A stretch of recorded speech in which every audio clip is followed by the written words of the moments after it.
Science. How is everyone today? Thank you for coming by and visiting. Have you been through? Come join. Come join. Friends of Science, come on over.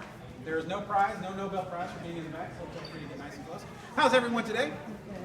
Good, good. I am the professor, and I'm going to talk to you about the science of communication. The science of communication. Now, I know what you're thinking to yourself. Science of communication, it's all words. Duh. Well, that's actually incorrect. There's actually only 10% of what we communicate that's done through words. What is the other percentage done through? How else do we communicate? Gestures, body language, exactly, facial expressions. Oh, and that's quite a nice facial expression. Thank you for sharing it. Very good. Through body language, facial expressions. All right. Also, our tone of voice is 35% of how we communicate. So it's not just about words. Remember, it's not about what you say. It's about how you say it. Exactly correct. So remember that when you talk to people, you want to use language that your patients can understand. Okay. You want to use simple terms. Speak slowly if possible. You want to moderate the tone of your voice as you speak. And also make sure that your word choices are positive word choices. That's very important. I'm also going to ask you, anytime you meet anyone, to use your good AIDIT skills. AIDIT stands for acknowledge, right? Introduce, duration, explanation, and thank you. Now, I will tell you, when you acknowledge people, you say, hey, it's okay for you to have a scientific conversation with me, or anything else you need to talk about, right? You're welcoming them to have a conversation. Introducing yourself speaks to your credibility. For example, I'm a professor. You know I know about science. When you introduce yourself in your role, you're telling people what they need to know about you, what you do. So use your role and introduce yourself by name. Explanation and duration.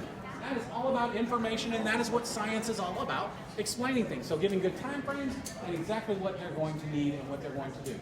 And then finally, thank you. And I will tell you, if any of you are ever looking for a scientific grant, saying thank you is a big piece of that. So make sure you thank our patients as well, because they're our scientific grants.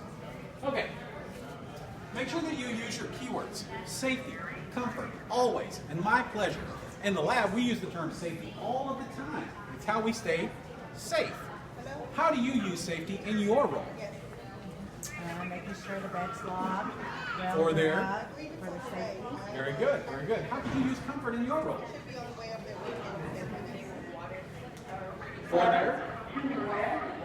For their water for their safety or comfort, right? Very good. Also, make sure you use your patient's preferred name. Using your patient's preferred name will help keep them calm. All right. It will also show that you've taken the time to invest in them and learn about who they are. So again, that's going to help your patients. Speaking of keeping your patients calm, if you notice that your patient is anxious in any way, shape, or form, I'm going to ask you to employ active listening. That means actively being involved and paying attention and hearing what they have to say. One thing that you can do to improve that is to sit with your patients. Commit to sit, because oftentimes when we talk to our patients, we're standing over them. Sometimes there's even 2 or 3 of us in the room. That can be very uncomfortable. And to prove the point, we're going to do a scientific experiment. Now, I need a volunteer. Who's going to volunteer for me? Who's going to volunteer? It could be somebody whose name starts with an A. Doesn't have to be. Very good. Ashley, very good. Thank you. Now, for the scientific experiment, I'm going to need all of you to come in. Nice and close. Nice and close. Come on in. Nice and no, get to know your neighbor. Alma, very good, very good. Okay, now I'm going to ask you a series of questions, and for science, I want you to answer them as honestly as possible. Are you comfortable right now? A little. I don't know, but I'm a people person. Okay, all right. I'm going to say no. Can we have a personal conversation in this moment? No. Do you feel comfortable telling me what's going on with your body? No. Very good. Back up, everyone. Go ahead and stand up for me. All right. Have a seat for me right here.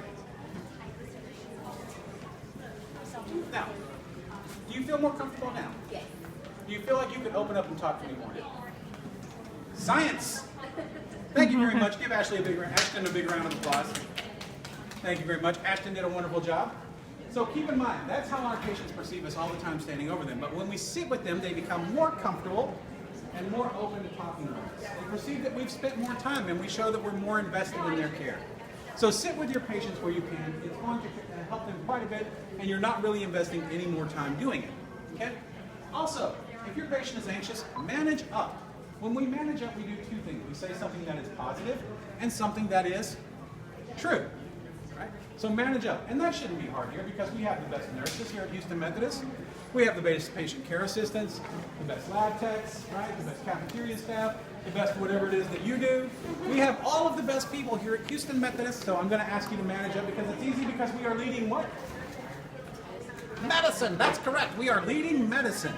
Final thing I'm going to ask you to do for our patients in the science of communication is if you see they have needs, address those needs. Honor the no pass zone.